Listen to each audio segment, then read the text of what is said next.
Have you ever had the experience where when you're trying to stay awake as best you can, like you're listening to me talking or a boring lecture, you're like struggling to stay awake, but then at nighttime, when you're trying to sleep, sleep just seems to be nowhere to be found. And this paradox is actually quite interesting and actually serves as the foundation of a very powerful evidence-based treatment for chronic insomnia.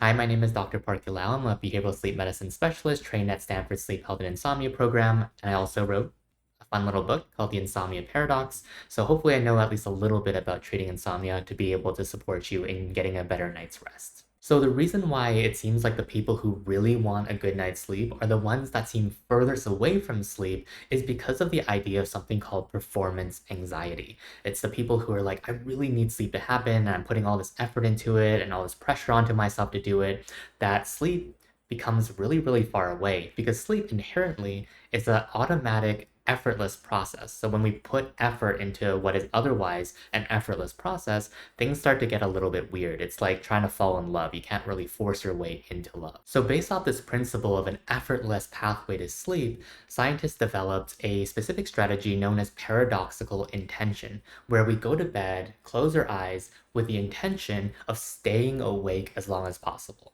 So let me repeat that. Instead of going to bed, closing my eyes and saying, I need to sleep right now, I go to bed, close my eyes, and say, you know what? I'm going to see how long I can stay awake for. And the longer that I'm awake in this moment, the more I am successful in this strategy of paradoxical intention. And this idea of paradoxical intention isn't meant to be like a sneaky way to fall back asleep really quickly. And, certainly that can be the result, but the actual idea is fundamentally to say, I am okay if I lie here with my eyes closed and stay awake the entire time. Fundamentally okay with it because it's actually a success for me. And the more that we can kind of adopt this principle and this approach, we might actually see that we fall asleep a little bit quicker. And that's what the research suggests as well. And with this strategy of paradoxical intention, if you notice yourself feeling a little bit more worried about like, oh gosh, like what if I don't fall asleep and tomorrow's going to be horrible, to be able to say to yourself, actually, this is working exactly as I intended because my goal is to not sleep as I lie here with my eyes closed.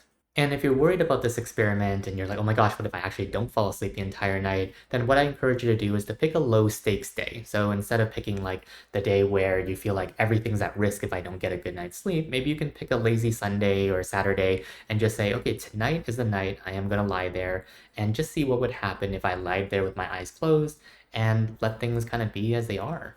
So that's paradoxical intention in a nutshell. So hopefully that was helpful for you to learn a little bit more about this particular interesting but weird strategy. Give it a shot if you're interested, and maybe you can let me know how that goes. Thanks for watching. Bye-bye.